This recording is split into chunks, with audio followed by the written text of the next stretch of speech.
গানে গানে যদি আমার মনের কথা তোমার মনের কাছে পৌঁছে যায়, হতে পারে এই খোলা আকাশে আকাশে পাশাপাশি বসতে চায়। এর বেশি কিছু আশা করি না, তোমার গানের ভাষা পড়ি না।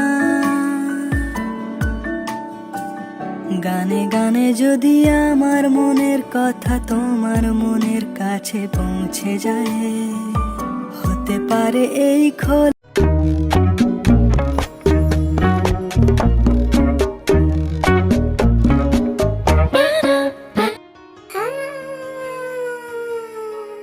তুমি তুমি তুমি এখানে কি করছো? তুমি জানো না কারণ রুমে নকটা করে ঢুকতে একটুখানি সেন্স নেই তোমার? আমি কি করে জানবো যে আপনি দরজা খুললে এইভাবে বেরিয়ে আসবে, তাও আবার এই অবস্থায় নিজের দোষ করবে, আবার আমার গাড়ি জোর চাপাচ্ছে। তো দয়া করে কি মুখটা ওইদিকে ঘোরাবে নাকি এই দিকেই রেখে দেবে? ঝাঁকুকে কথাটা বলার সাথে সাথে নিজের মুখটা ঘুরিয়ে দেয়। আমি কি দেখে ফেলি? এই সুযোগে ঝাঁকু নিজেকে ঠিকঠাক করে দিয়ে জামাটা পরে দিয়ে মাথা মুছতে মুছতে বলে, কি ব্যাপার, কি কারণে আজ হঠাৎ তুমি আবার রুমে এলে? আসলে বাবুরে বললো যে খাবারটা এই রুমে দিয়ে আসতে, তাই দিতে এসেছিলাম, এই আর কি, আমি চলে যাচ্ছি। এই বলেই খাবারটা টেবিলের ওপর রেখে চলে যেতেই যাবো, তখনই যাও দাঁড়াও। এই লোকের দাঁড়াবো, দাদা চলে যায় বলে বলে এটা বলে যেই চলে যাবে তখনই যাও আবার হাত ধরতে নিজের কাছে আসে। কি হলো? আমি তোমাকে দাঁড়াতে বললাম না, মানে আসলে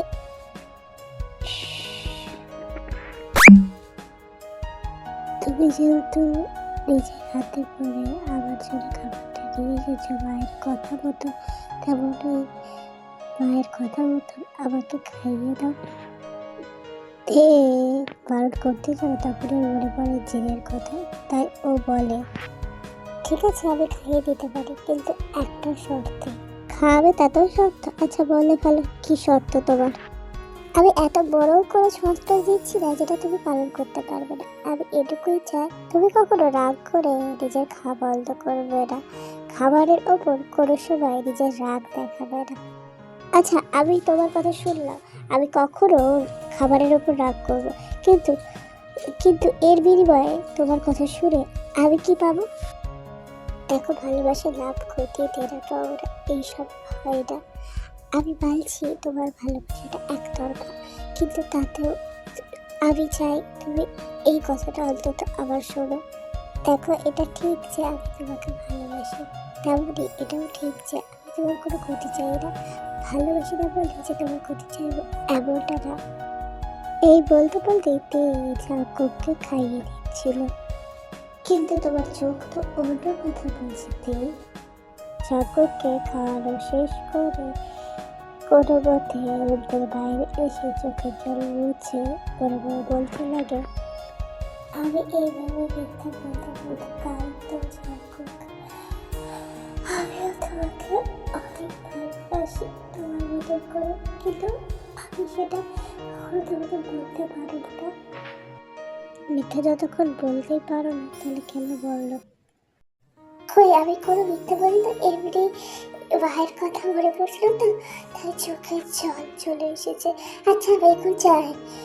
এরপর চলে যায় ওখান থেকে। মুখে যতই না বললা কেন, তোমার চোখ কিন্তু অন্য কথা বলছে, আর এটা কেন আমাকে সেটা জানতে হবে। কেন তুমি সত্যিটা বলছো রাতে?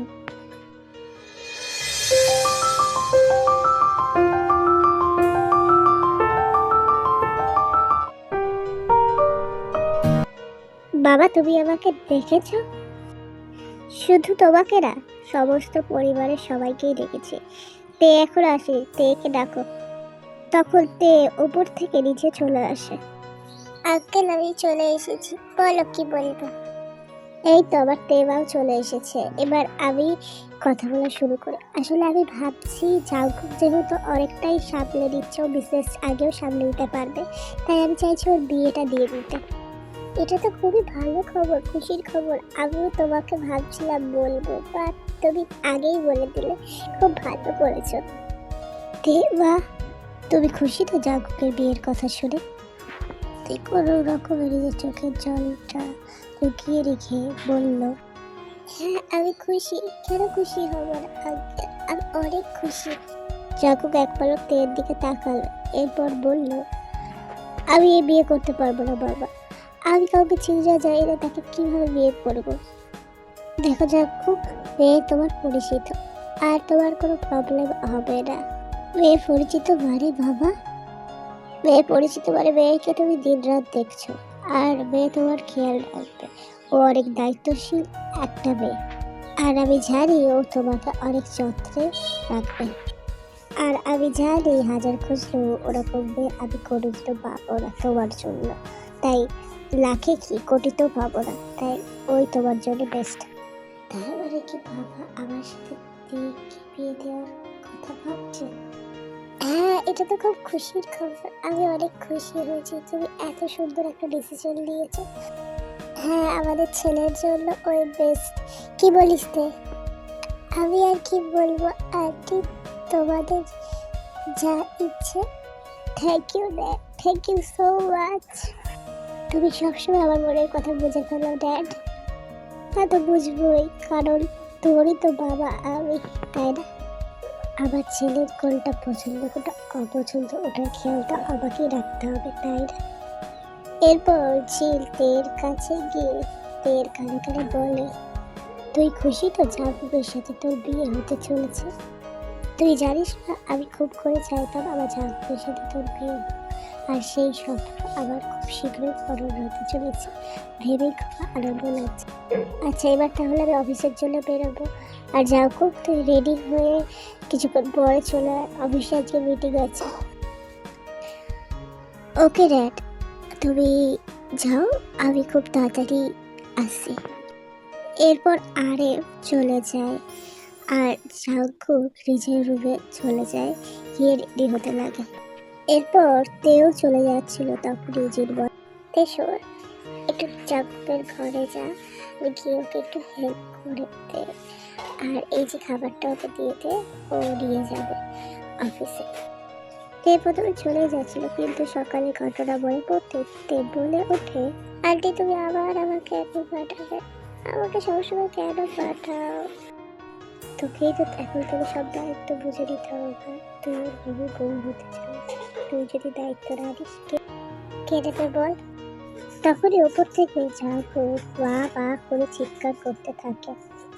ওই দেখ পা পা করে ছেটাচ্ছে, আর তাই দেখিস না, যা ওরা বেরোবে। এরপর ওপরে চলে যায় আর জাঙ্কুকের রুমের কাছে গিয়ে নক করতে লাগে। মা তোমাকে বলেছে না আমার রুমে আসলে নক করে আসার কোনো দরকার নেই, খোলা আছে, চলে এসো।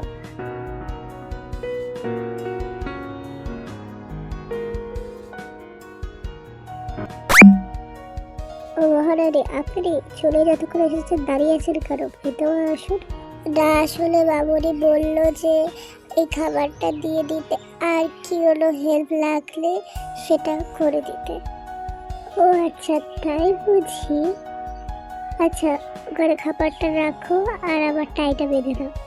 আচ্ছা ঠিক আছে, এদিকে আসো, বেঁধে দিচ্ছি। জাঙ্কুক তের অনেক কাছে চলে আসে।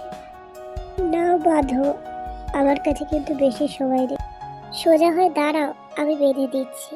এরপর তে সযত্নে জাঙ্কুকের টাই বেঁধে দেয়। এর ফলে দুজনা না চাইতেও একে অপরের খুব কাছে চলে আসে।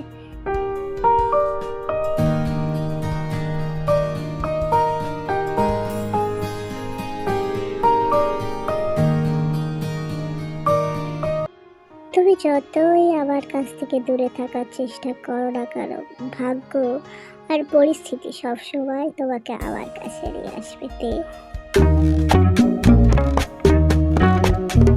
তোমার এই কিউট ড্রেসেই তো আমি পুরো পাগল হয়ে যাচ্ছি।